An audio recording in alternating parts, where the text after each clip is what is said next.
Very good afternoon to everyone. I hope we all had sumptuous lunch and we are ready for the next role. So I'm so glad to have this beautiful panel with me because the topic, first of all, is extremely vital, and I'm so privileged to be addressing and hosting a panel on this, that is climate resilient innovations. So climate resilience in itself is quite an important thing because, as you all must be knowing, that COP28 is going on right now in Dubai. In fact, I'll also be there day after tomorrow representing India, talking about the revolutionary climate innovations from India. So that sets the stage, what the world is currently eyeing for. We all are facing the climate crisis and it is evident, so I won't be really making any ground for, what is happening in the climate arena and why we should all care. But I'll definitely want to talk about the fundamentals of resilience. They are absolutely the same. It is pretty much like if your house is on fire, do you have a fire hydrant at your place just in order to ensure that when it is happening, you're able to fight it back? Are you prepared? Are you prepared enough? So same is the case with climate catastrophe as well. And as per the latest IPCC report, I'm sure you all must be knowing that we are falling behind 20 billion tons when it comes to bridging that gap. And the time that we are left with exactly 7 years from now, as per the 1.5 degrees Celsius mark. So we are not really talking about any, long-stretched vision or long-stretched goal, a lifestyle change. All of those things are great to hear. That's why I'll draw a distinction between sustainability and climate change as well.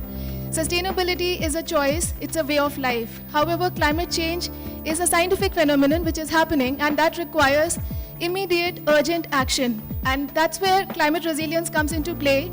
And the topic today is that of innovation, because innovation is one of the important areas through which we can target that. And again, coming to the beautiful panel that we have today.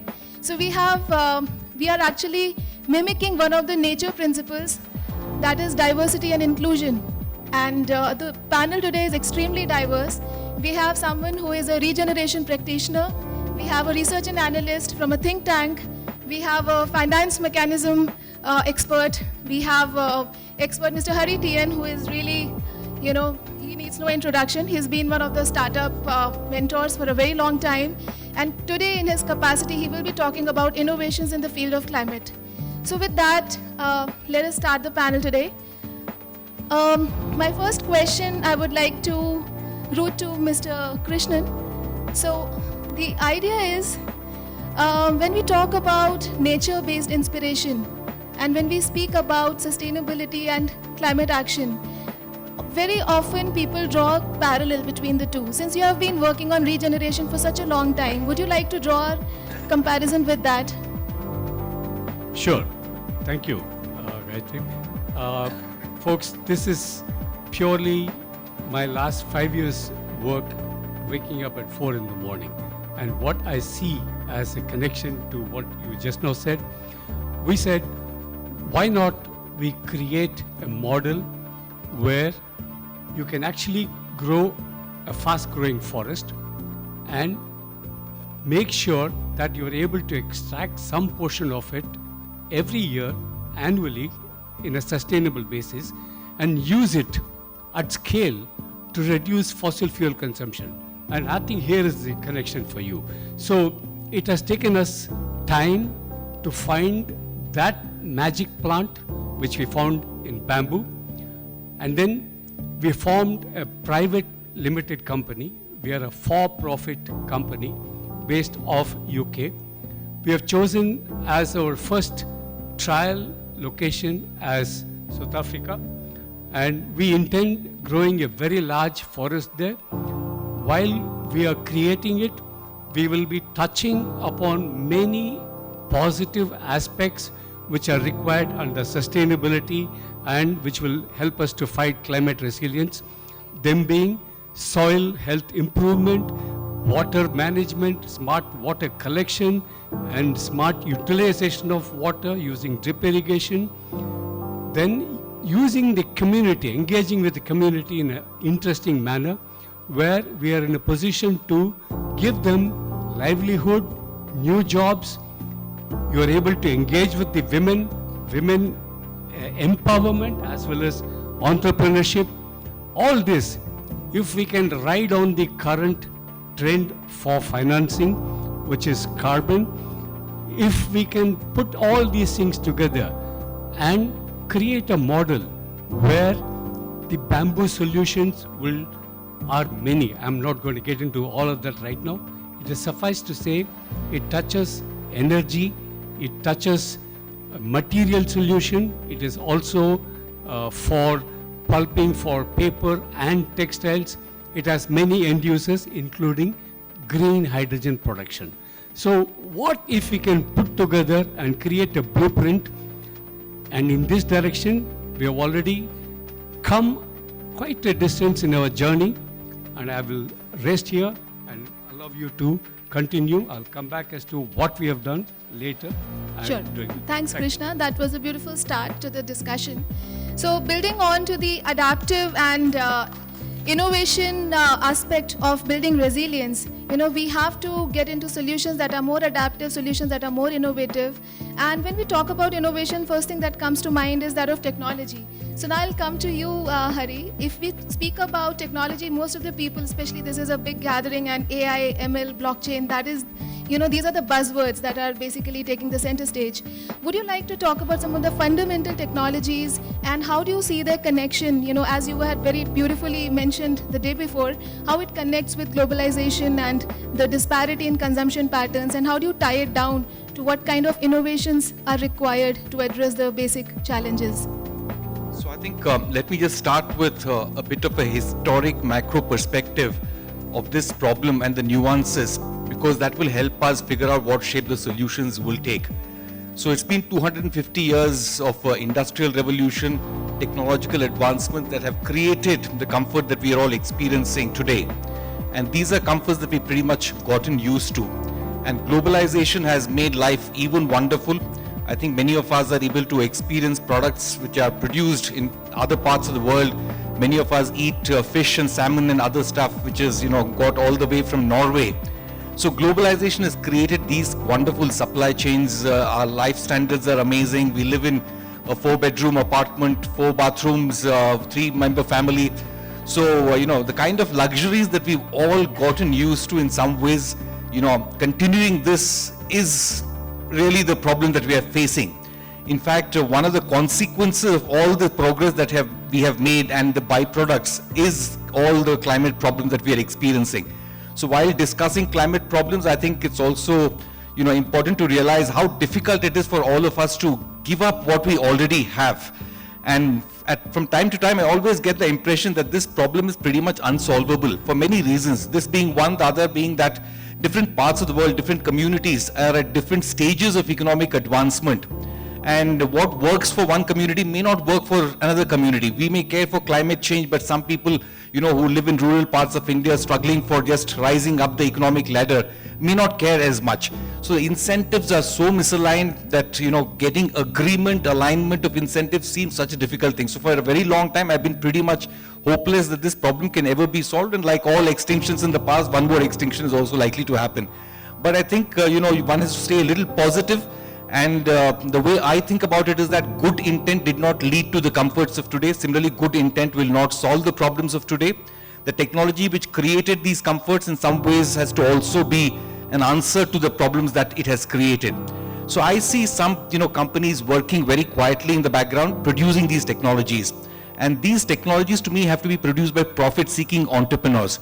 So profit-seeking entrepreneurs can find ways to solve some of these problems. So for example, commingled plastic waste, which is really unsegregatable. 140 million tons of packaging material is used in the world every day. Less than 20% of it is recycled. Less than 20% of the packaging material, 140 million tons, is recycled. The rest is finding its way into landfills, oceans, rivers. And this is doing all kinds of harm to marine life and everything else, microplastics being generated on large scale. So how do you even begin to think of solving this problem? So you need those technologies.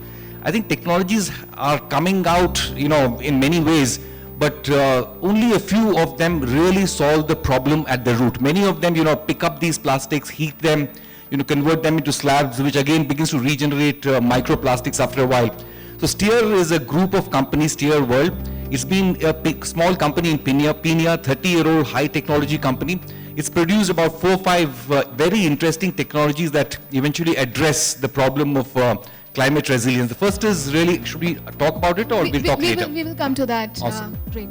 Thank you, Hari. So that has already built 2 important pillars that we wanted to really talk about in today's discussion. That is one on regeneration. So what kind of solutions we can build through regeneration and adaptive innovation. And second was that of technology, which is a very important pillar when it comes to solving for the climate problems. Now coming to you, Ananya, since you have been a research analyst with WRI, and WRI has been at the forefront of creating the kind of policy frameworks as well as solutions, toolkits for addressing climate resilience in specific. Would you like to quote some examples from your experience, some good case studies that we may begin with? Thanks a lot, Gayatri. So, just to give you a little context, WRI is a think and do tank, as we call ourselves. So, we both think, so we are actually working on building evidence, looking at data, and also understanding what are some of the ground up case studies, and then networking with policymakers, with different kinds of stakeholders, bringing in the private sector, bringing in the public sector, also working as a lobby group at these big events like COP, where you could perhaps get a lot of these together. So some of the work, and WR is a global organization, so I'll speak more to the India-based work that we have been doing. So some of the work that we have been doing is, when it comes to climate resilience, you defined resilience as having the fire hose ready, right, before the calamity strikes, before your house catches fire. Resilience is also about the ability to come back very quickly after that fire has been lit, right? So you can think of resilience as something that is helping you adapt to a certain situation, absorb the effect of it, and also become transformative in the change. And I think WRI works across all these 3 pillars of resilience, all these 3 forms of resilience. We have been working very closely on the ICE to EV transition. There is a lot of work where we have been working with, looking at public transport, looking at how our cities are designed, how can you make them more livable, but also looking at how can you, say for example, have accelerator programs and scale up from the ground these very micro level innovations that are looking at restoration, something that Mr. Krishna just mentioned, things like bamboo. How can you make sure that a lot of these solutions are equitable and just? How can you kind of partner with organizations which are not only creating change, but also the communities which are being left behind as a result of these climate innovations. Just to give you an example, a lot of our work that we are doing, say for example, one of the projects where I'm looking at is working with micro, small and medium enterprises in Tamil Nadu and in Surat, where we find that these might be sectors where you see like a change from say ICE to EV, or you see newer forms of textile processing units coming up which are using new technologies, require much less carbon.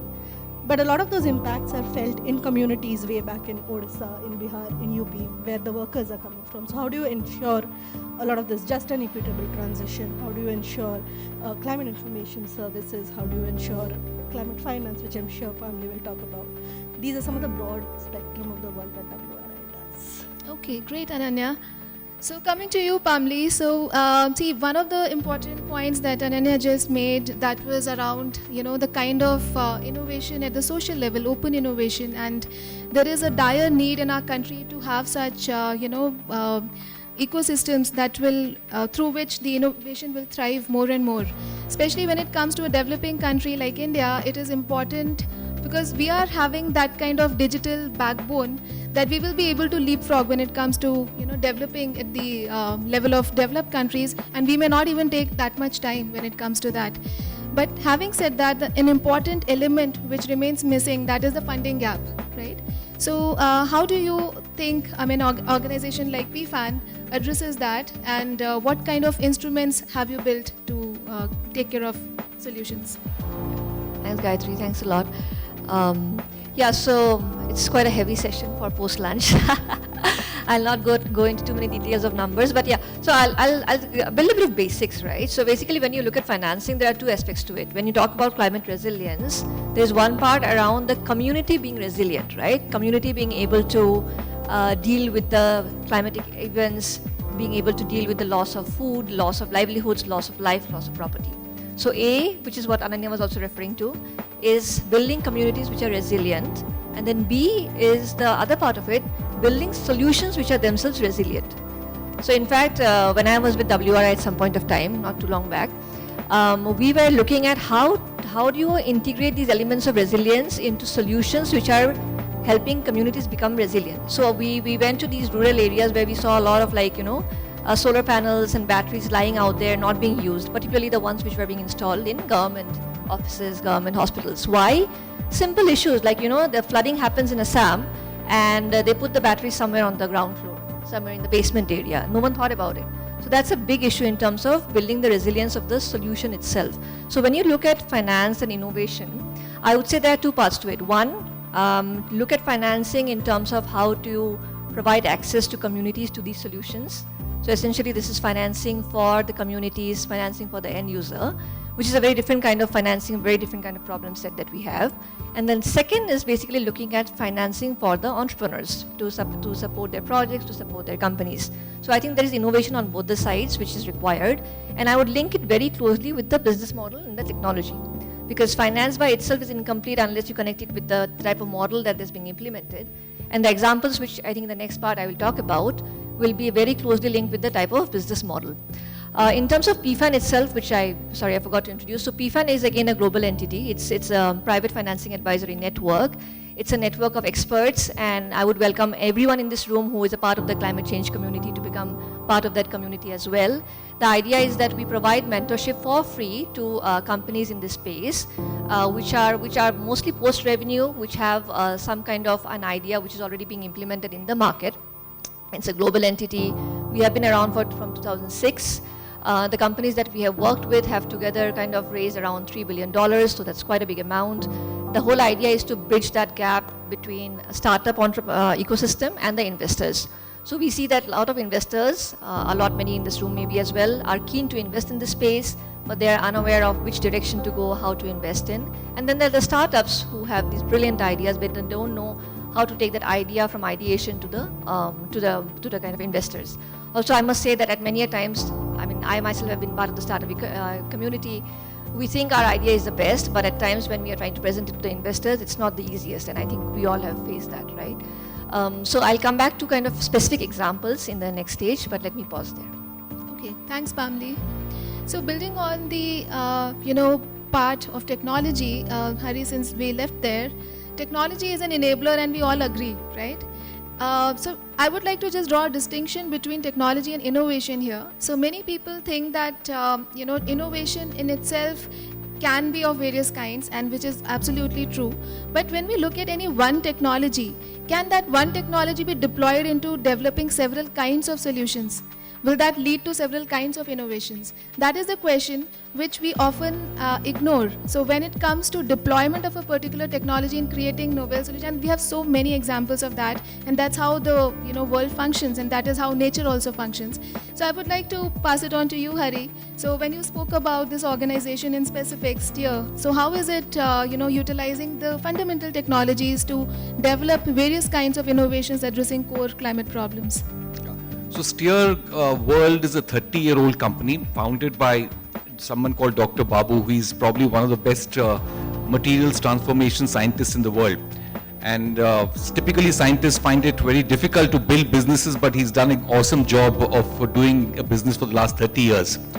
And the first 10 years was building high quality components for machines that were used in the polymers, food processing and pharma industry. The next 10 years, he and his team actually built these machines, exported them, German quality machines all over the world. And the last 10 years has been about utilizing these platforms to solve some of the world's most wicked problems. So typically 4 or 5 problems that these technologies address. The first is about converting commingled plastic waste, unsegregatable commingled plastic waste into useful materials, which is wood substitutes, cheaper than wood and as good as wood in terms of properties. And the problem with most recycling is that recycling is very energy intensive. So for example, the PET bottles that we hear are being recycled. It costs more to clean up those bottles and recycle them rather than use virgin plastic to produce new bottles. So even the mono streaming is not very effective. Forget the mixed plastics, mixed multi-layer plastics. So this technology converts those multi-layer non-segregatable plastics into useful materials. The second technology is about soil currently across the world has been completely damaged by extensive use of pesticides, fertilizers, and the soil is pretty much dead. If you go to Punjab, there is not a single microorganism in the soil, whereas rich soil should have billions of microorganisms just in one fistful of soil.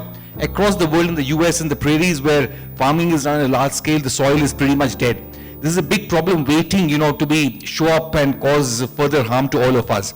So regeneration of soil can be done with biochar, and this technology can be used to create that biochar. If you increase the soil carbon content by 1%, pretty much, the entire carbon emissions problem, I'm told, is going to be solved. So this technology will help use biochar to fix carbon back into the soil. Then creation of new drugs, for instance. I really believe that social inclusion, financial inclusion is going to change the consumption patterns in a way that is more beneficial to the economy. More inequality, more disparity in income leads to consumption patterns that are more harmful. So I think, half the women who are pregnant in India are completely short of iron. And lack of iron, for example, produces children who are having cognitive disability. So this technology can be used to produce iron, which is absorbable by the body. The problem is that iron tablets are available in abundance, but it causes a lot of side effects, constipation, to the fact that it gets absorbed in places it should not get absorbed. In the colon it gets stored and causes more damage than good. So this technology can be used to produce iron, calcium supplements, which can be very easily absorbed by the body. And this technology is applicable in many other ways as well, producing materials which are substitutes for plastic. Because paper is no substitute for plastic, it just doesn't have the functionality. So you need materials which have the functionality of plastic, but still they are biocompostable in very short time frames. So this technology again can be used to produce those molecules which have the functionality of plastic, but which then, are biocompostable in a very short timelines. So this technology is a very interesting one, twin screw extrusion, and can be used to make drugs as well. Sometime I'd like you to all, visit this factory at Penia. It's a hidden gem, amazing technologies which have the potential to actually solve some of the planet's most wicked problems. Thanks, Hari. And that makes a very good build-up for you, Krishna, because he did speak about soil, and I'm sure being a regeneration practitioner, you have a lot to talk about that. So just from your experience, how do you think the human intervention when it comes to regenerating soil compares with the nature's way alone, and what kind of solutions do exist? Absolutely, you hit the nail on the head. It is the soil, and as Hari also mentioned, the carbon in the soil is going to help us go a long way. And actually, I must tell you something else before I continue. Trees are really smart. The way they want something from this soil. There are enough minerals for them to pick up and grow the way they want to, but they cannot take it directly. Our research, and I think the global research, is now saying how tree is using level 3 outsourcing. What do I mean by that? Trees, through photosynthesis, produce extra sugars, and they feed it in their root zone. They invite more microorganisms and biomes and protozoas and nematodes to colonize their root zone, and to eat them come earthworms. And when earthworms have a feast, they need to send it out somewhere, and that castings has what the tree needs in a readily usable manner. This is what the trees are doing every minute as you look around. How much of that we recognize? Anyway, we understand this. We want to use, and as he said, one fistful of soil has more microorganisms than the number of human beings on the earth. So we are going to use no chemicals, no tilling, permaculture method, we are going to bend backwards to meet nature and cajole and plead with nature to do what we want. Very well said, Krishna. Just for the information of the larger audience, we know that we can survive many pandemics, but if we talk about food security, it is one of the fundamental threats to the human survival. And especially within food security, the biggest threat that I personally feel is our soil is going to be unfarmable after 50 years. So the soil will not be good enough to grow anything at all. So that poses a huge threat on human survival, and even if we escape this 1.5 degrees Celsius and massive extinction that people are afraid of, mass extinction, we will still not be able to cater to this food security problem if we do not act now. So there is a dire need. So what Krishna is doing, I can relate with that, because I'm sorry for not giving my introduction in the beginning. So I run 2 organizations. The third organization is a joint initiative of the other 2. So one is a for-profit social enterprise called Buzz on Earth, which focuses on ecosystem level interventions on supporting solutions and climate action at a very massive scale. So we do support individuals, businesses, as well as civil society organizations in taking the bar ahead. And we do help with mentorship, we do help with access to financing. So we have a program called Accelerator for Climate Entrepreneurship in specific that focuses on this, and that is where we are talking about the revolutionary climate innovations as well. The second is a not-for-profit organization called Gaia the Earth Foundation, which focuses on building forests. So we convert barren land parcels into forests. So I can totally relate with you, Krishna, how you explained that. And coming to you, Ananya, since you mentioned yesterday when we were speaking, you had some wonderful examples from the millet story and other, food-related examples on the projects that you have researched on. Would you like to tell a case study out of that? Sure, thanks a lot. So before joining WRI, I was working at ICRISAT. ICRISAT, as you know, is one of the CGIAR institutions based in India, and it works on the dryland crops. A lot of the way we have, especially post-Green Revolution in India, our growth story has been very wheat and rice-centric, and all, which are enormous guzzlers of water. We also heard in the previous session that water security is going to be like a story of changing, at the nexus of climate change and food security with this innovations, with this question of you have wonderful newer mechanisms, precision agriculture, you have a lot of regeneration related work, which by the way, or agroforestry related work, which by the way has been successful to a large extent in addressing concerns of women. But a lot of the IoT enabled issues have not been able to address women or reach women at the level that they require. So a lot of the research that I do kind of points out these discrepancies. It highlights the need for including women, and it also shows the processes by which you could kind of address marginalized social groups. Land is not only agriculture is not only a question of the landed population, it's also a question of the landless population. Us as consumers, say people in the urban space as consumers, it does affect us, but also people who are within these rural communities who do not have access to land, who work on these farms. So these are some of the intersections at which I work. Great. And that brings me to you, Pamli, because we are talking about agriculture and land, and there's so much uncertainty connected with that as a sector, and India being an agrarian economy, more than 70% of India feeds on agriculture. So how would you, solve problems through microfinancing schemes or risk mitigation tools when it comes to an organization like PFAN? Yeah, so PFAN, just to kind of quickly clarify, PFAN doesn't build its own instruments. It works with investors who have devised these innovative instruments. And the good thing is that because we work across the region, we have learnings from countries. In that case, you may just give a generic overview. Yeah. This is not about PFAN at all. Right, so right, we are yeah. talking about Yeah, kind yeah, of mechanisms exactly. exist. Yeah, so let me, actually since we're talking about soil and agriculture, let me pick up a few innovations, both on the side of inclusivity in terms of end user benefits, and also in terms of larger project financing. So there are multiple companies that we have worked with, but in particular I would like to refer to two since we have just don't have enough time. So there's one company which we are working with, which is doing pretty well now.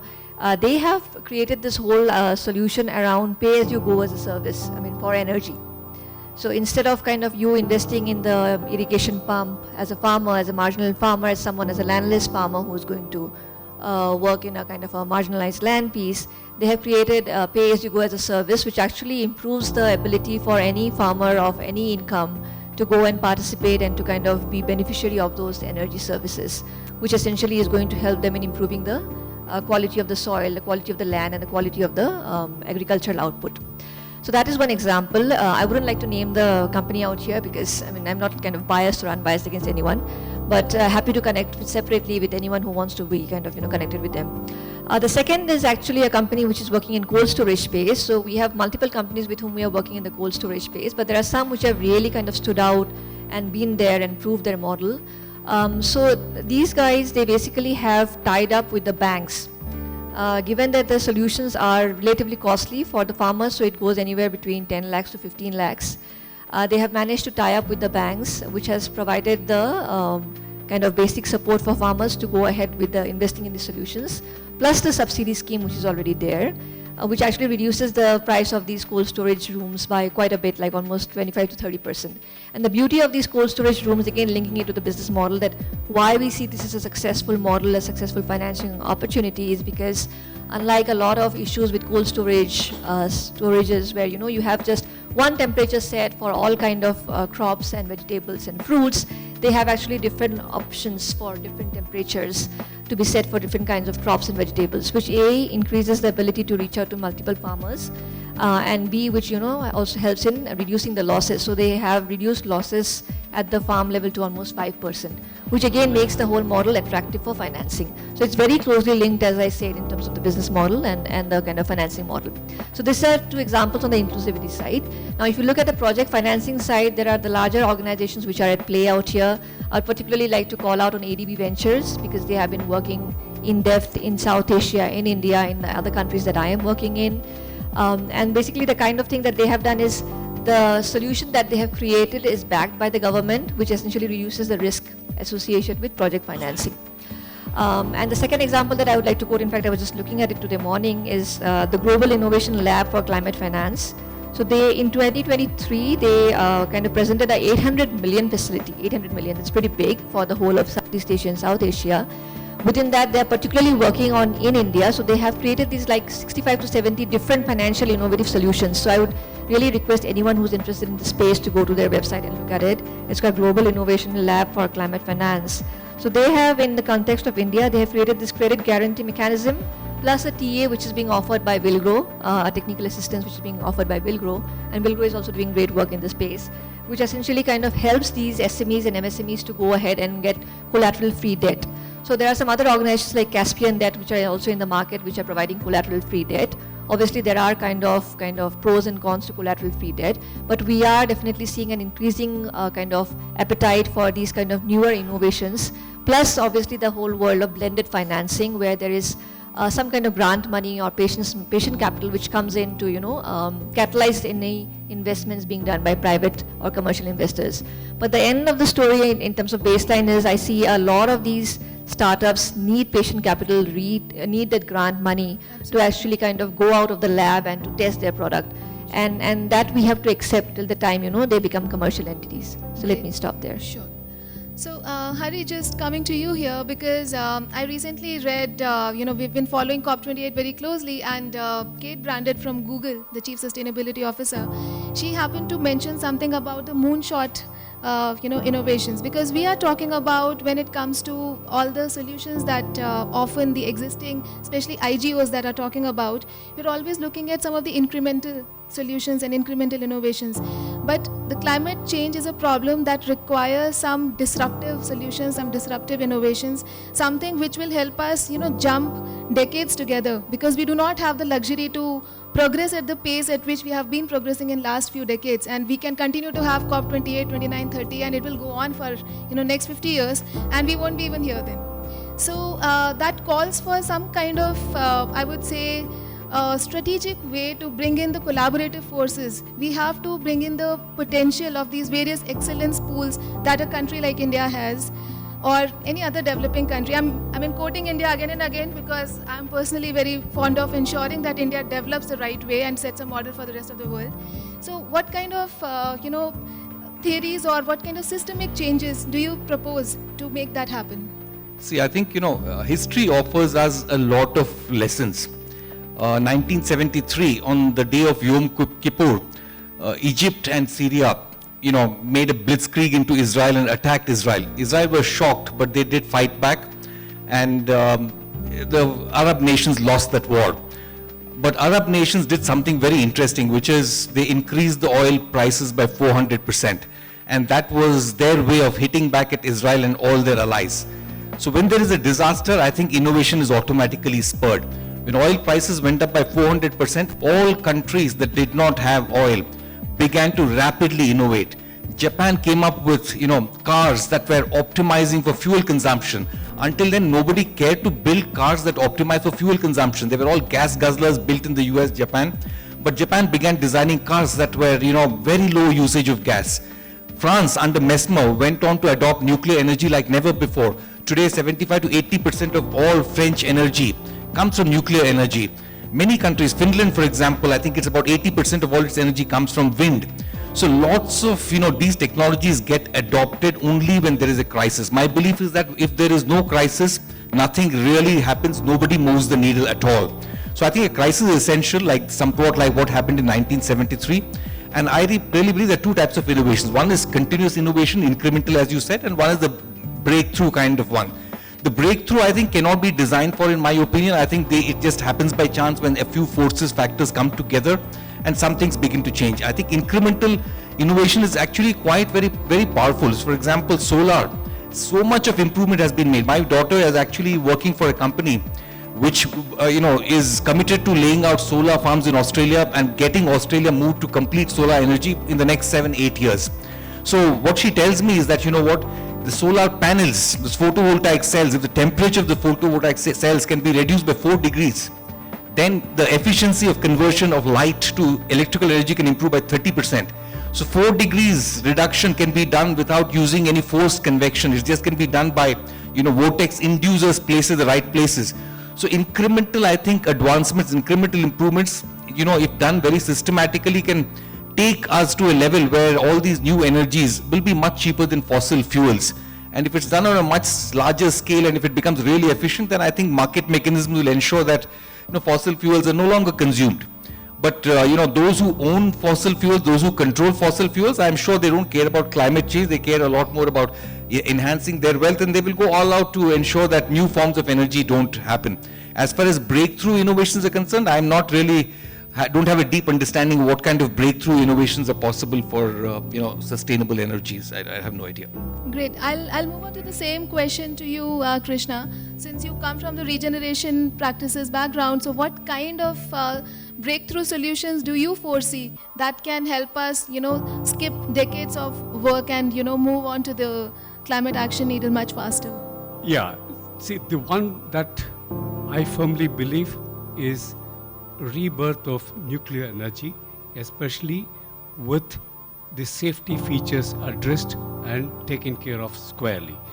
And in this, already some people have been investing in this effort to create a next-gen design, but their efforts were scuttled slightly and they are just lost some time. Maybe by 2026, a safe next-gen design would come where you don't need to worry about enriched uranium capable of being used for the bomb grade, okay? You can use the available not so enrichable uranium and extract the remaining juice from that. And that, in my opinion, represents a very scale approach to filling the renewable gap. And that may happen by 2026, 27. Then it take about 40, 50 years and another 70, 80 trillion dollars to reach a real net zero level. It is in this 50, 70 years we are looking at as to how can we survive this 50, 60 years, and that's where what we have come up as making biomass sustainable and use of that to reduce fossil fuel consumption in a significant scale manner. I think it would play a significant role in parallel. While all these innovations, scale innovations are coming to fill in the renewable gap. Great, thank you. So Ananya, coming to you, you know that India is highly vulnerable given the fact that we are surrounded by, sea on three sides. And vulnerability assessment is one of the key things to be addressed when it comes to building resilient communities, and climate resilience follows the same rule as well. So what kind of solutions do you foresee coming from think and do tanks like yours, and what sort of capacity building is happening around that? Yeah, thanks for that question actually. So when we come on to the question of vulnerability, it's quite multifaceted, I think. So one is that we are talking about technological solutions, but even as we kind of have this technological solutions, we are already facing the impacts of climate change. It's on one hand, we just saw like the cyclone that just happened in Andhra Pradesh, which kind of left these a lot of these areas like heavily battered. So one of the ways to kind of address this is, while these big companies already have some parameters of vulnerability already mapped out, they know what to do, what are the kind of action points to do in case of say a climate emergency, but we still do not know, and these are just extreme events mean that things that happen quite suddenly like floods or cyclones, but we still do not know what to do in terms of say increasing heat, which are like slow onset events. These are things that happen, or the air pollution, these are like quite slow onset events. These keep building up over a period of time, and we still do not have a lot of good climate solutions for that. So one of the ways to do to understand vulnerability is to do these assessments, to understand who is vulnerable due to these impacts of climate change, because not everyone is equally vulnerable. People who have more, like you said, people who are richer or better off, or people like us can afford to be in an AC room, whereas there's someone who might have to just work outside despite it being 50 degrees Celsius, because that's the nature of the job that they are doing, and they might not have those solutions. So vulnerability assessments can give you these insights. They can help you kind of build adaptation strategies and build capacities of these different stakeholders who do not have currently the ability to address these vulnerabilities. And like we had a very good session in the morning where they presented the pan-IIT, the Preja model, right? So things like skilling programs for workers to get better jobs. How can we automatize some of the functions which are like extremely difficult to be done manually? There are solutions, there are technologies around. How do we kind of bring them in? These are some of the things that we can do through vulnerability assessments. Great. So now we will very quickly do a rapid fire sort of a thing and do a closing for this wonderful session. So you have to answer very quickly, okay? Okay. Okay, let us start from Hari, because you are very quick with your responses. So we'll be just asking about 3 fundamental things that you believe India could focus on to build climate resilient communities. I think social inclusion would be one. Social and financial inclusion would be one. Women empowerment would be number 2. And focus on solar energy would be number 3. Okay. Pamli, same question to you. It's getting difficult as we move this side. We will change the question midway. Right, yeah. I think one thing is circular economy that we have missed out in this conversation entirely. Looking at circular economy and how to ensure that we are looking at sustainability and circular economy together. Second thing is I didn't get that point. Sir. Circular economy. Circular economy, yeah, of right, course. Right. Yes. I think we have missed that out completely. We have not missed out. Hari gave some wonderful examples around the solutions on waste as well. So that is circular but economy. I think we need to go deeper into that. Yeah. I think we just touched upon it. Sorry, not missed out, touched upon it. So the second thing, I think in India we have a lot of organizations, but we don't see that thought kind of cross-linking of thoughts and organizations coming together to work. So for example, I am coming across Hari today, and I have said this in multiple panels as well. We don't see people of the same flock kind of actually working together, collaborating. It's very difficult. And third thing is, we want the funders and the investors to come together and discuss on strategies which can actually be beneficial for the next 5 years. Be it the government or the private commercial capital or the donors, we want all of them to come together, sit on the same table and discuss what solutions can be presented. Because only then, unless I come from the finance point of view, unless there's money on the table, we can't see things moving. Ananya, so what gives you maximum hope when it comes to ensuring that we will, as a human race, survive on this planet? I think platforms like this do give me hope because we are increasingly becoming interdisciplinary, I think. And leveraging our collective knowledge and collective experience is something that I'm sure will come up with solutions. Same question to you. My answer is, like Hari said, when pushed against the wall, how Israel fought back and how the Arab nations increased the price of the oil 4 times to really go through this crisis. Same thing here. We have already demonstrated the water issue. A huge work has already happened in terms of rainwater harvest at massive scale. In fact, one classic example is in the state Maharashtra, where I have seen what it was 2016, 2014 times, and now I'm seeing the same videos, same place. Absolutely fantastic. Now, the same thing can be escalated throughout India. Same way, the issues which all of us are facing, we will find as workable solution. All these cops, as you said, will continue talking till the cows come home. We can listen to that, but we need action on the ground. Tara Green is one action on the ground. Thank you. All right. Thank you for your wonderful responses and being so elaborate in trying to express what your organization has been doing, the companies that you're supporting, and also giving us a good perspective on building climate resilience and how to focus on climate resilient innovations. So with that, I would like to conclude this panel. Thank you so much for being a lovely audience. Thanks a lot. We can take a few questions if they are in the audience. Yes, please. Please.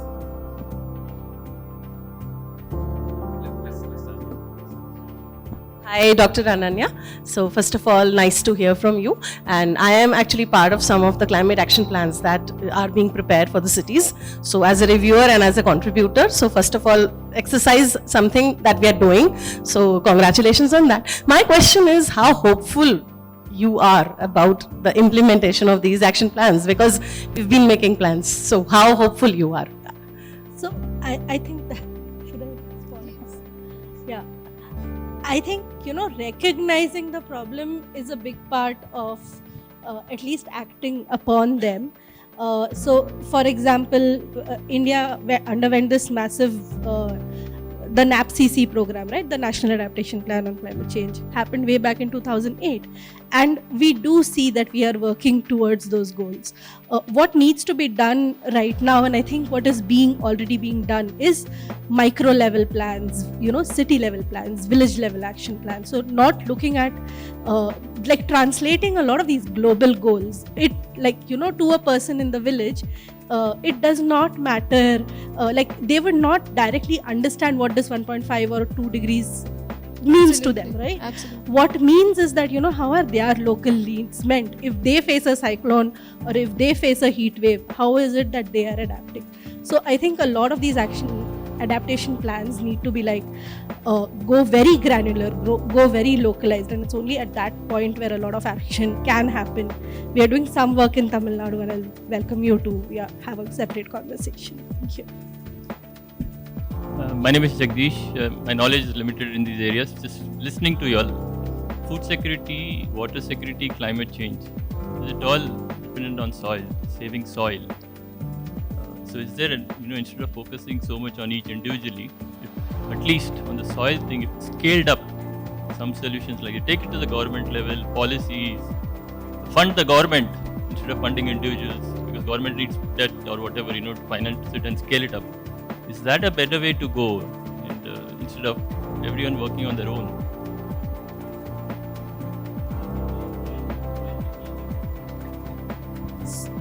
Anyone? First of all, is the soil the key thing? I mean, Who is your question addressed to? Anyone who can answer.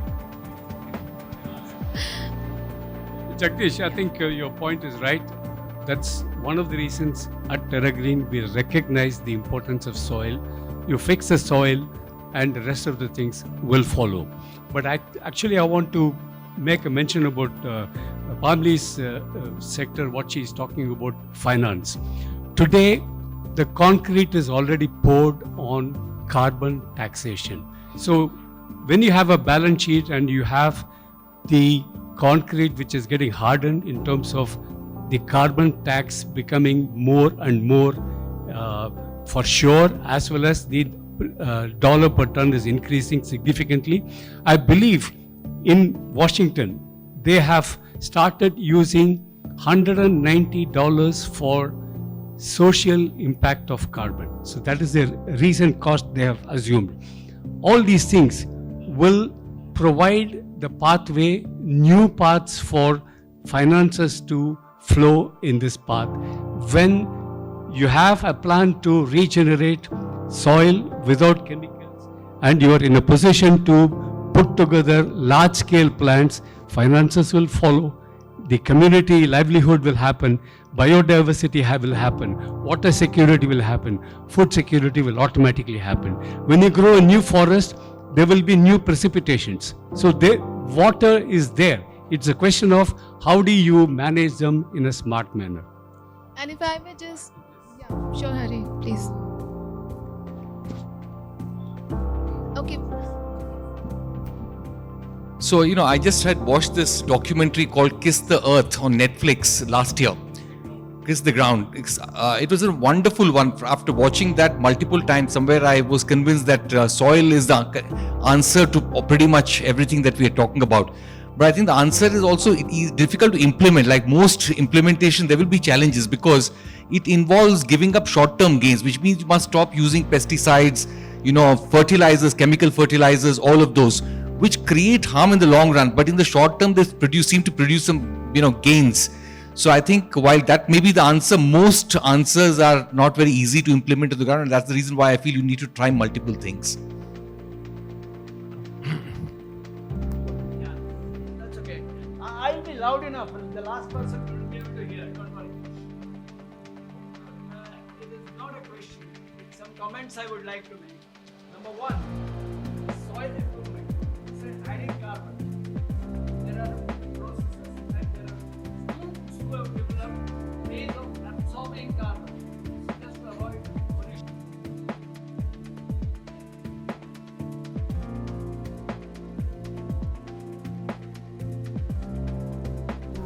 More from technological innovation point of view. The second one, we said vulnerability near the oceans. We already have a program where, like the fire thing that you talked about, we know cyclone is coming this side, we know hurricane is coming this side, we say, okay, get your hurricane. But if we know that cyclone is coming from here and it is just building up, break the cyclone there, break the hurricane, and it can be done. In a vortex, what people do in ocean is go down deep and break the eye. So it's not enough just to do the finding out and warning people. It should be able to break that. And the third one, which was about developing new areas, I was with GE and about 400 people, we wanted to do a workout, go and meet. And we said we will go to a place where we want to plant new places because it happened to be Bangalore. But when this was done, the guy said, oh, we have to take leave on that day. I said, no, we'll do it on the weekend. And you have to bring your children along. And when the children were to come, small plants were given. 3 months they nurtured it in their house and we went and planted. So thank you so much, sir. Thank you. You have shared a very thank you. wonderful thing. I just want to ask one question. If you allow me. Excellent discussion. My question is related to financing. You touched upon that basically there's a lack of a common platform where all the investors and they can come together. My question is from the banking sector perspective. Has RBI, I'm not living in India right now, I'm based in Bahrain. Has RBI come up with guidelines for the banks, commercial banks, to really focus on the climate risk related financing? Yeah, so this, it's called financing, particularly for this sector, has been around for quite some time actually. So almost like 2011 itself, I was speaking with the rural regional banks in the remote areas where it's called priority sector lending. So it's already there in place. The issue is not about the guidelines, it's about the capacity of the people who are doing it. So we have had many instances where people went to the bank to ask for money, one particular person approved it and that person was changed and someone else came in his place or her place and the whole process had to be restarted. So I think there's a lot of capacity building which needs to happen still at the private banking level, private or public banking level.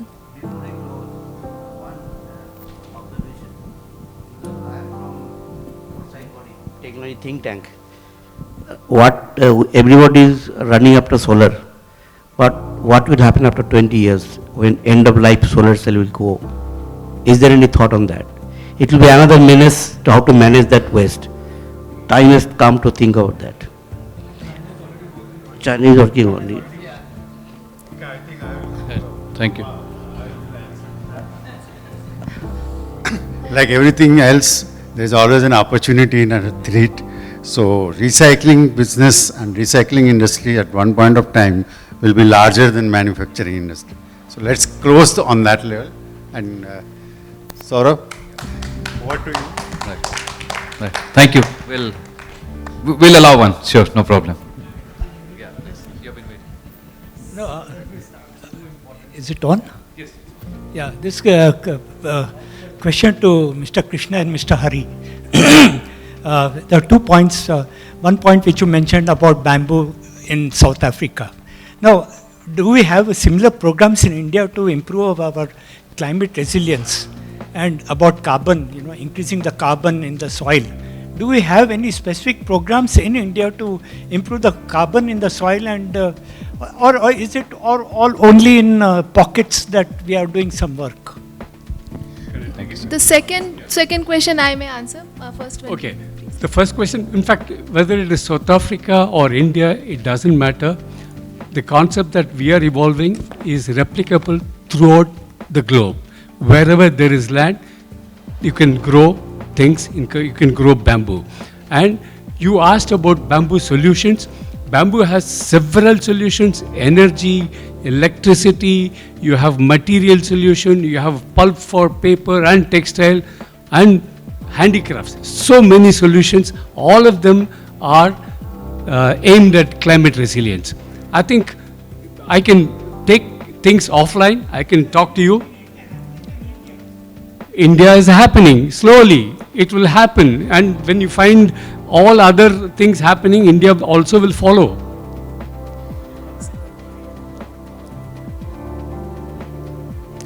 So in India, these things are happening at an informal level. So it is not happening from an administrative level from the government side, but then at the individual level, civil society organizations are running such programs and campaigns that are addressing exactly these points. For instance, I can definitely vouch for the carbon increment in the soil because my own organization, Gaia the Earth Foundation, has a nationwide program called Mission Prakriti, through which we are growing 1 million hectares of forest, and one of the primary mandates is to increase the carbon content in the soil through various natural methods as well as innovative methods. So, And I will add to her, this Terra Green blueprint will be available for anybody to pick up and replicate across the globe. Yeah, and just to add to that, there are also several state level organizations such as say the Andhra Pradesh Community Managed Natural Farming has been trying to promote newer ways of production, agricultural production itself, which has mechanisms like 365 days soil cover, which do help a lot in carbon sequestration as well. And you can see that these are run by SHG-led women communities, and they do excellent work on the ground. It's scaled up in a lot of places otherwise, other than Andhra as well, but in Andhra it has like a policy backup properly of the state. So these are examples that are already happening. Yeah, so in Andhra they have like actually scaled across the state. Yeah, so but there needs to be done a lot more. True. Right, on that note, I'll say yes, there's a lot of opportunities and a lot of stuff to be done. Climate is for everyone. We have one Earth, and like they say, there is no planet B. So let's take that into effect. Please, a round of applause for our guests and panelists here. Wonderful session indeed.